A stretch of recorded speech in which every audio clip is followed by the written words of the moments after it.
Sebuah video singkat seorang anak mendapat perlakuan kasar berdurasi sekitar 10 detik viral di media sosial. Video itu memperlihatkan seorang anak di bawah umur yang masih mengenakan seragam sekolah dijambak oleh seorang perempuan dewasa yang duduk di sampingnya. Belakangan perempuan itu diketahui merupakan ibu kandung dari bocah tersebut. Saat dijambak, bocah itu terlihat pasrah dan tidak melawan. Kejadian penjambakan sempat diunggah oleh akun Instagram @grestiknews dan menuai beragam komentar warganet. Peristiwa itu diketahui terjadi di depan salah satu lapak jus yang berada di Jalan Arif Rahman Hakim Gresik pada Rabu 22 September 2021. Terkait peristiwa tersebut, pihak kepolisian kemudian turun tangan dengan melakukan penelusuran dan penyelidikan.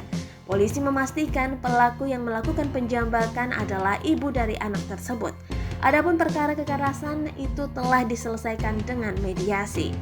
Sudah selesai dimediasi, ujar Kasat Reskrim Polres Gresik Ibtu Wahyu Rizky melalui pesan singkat saat dikonfirmasi Kamis 23 September 2021.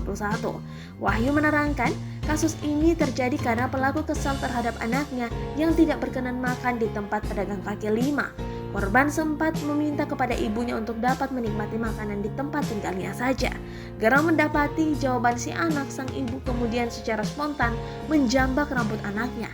Ibu itu tampak tak ragu melakukannya, meski mereka tengah berada di area publik. Peristiwa tersebut kemudian sempat direkam oleh orang yang berada di sekitar lokasi. Polisi juga memastikan sudah mendatangi tempat tinggal pelaku dan korban.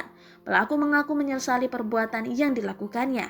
Ibu tersebut berjanji tidak akan mengulangi perbuatannya dengan membuat surat pernyataan bermaterai.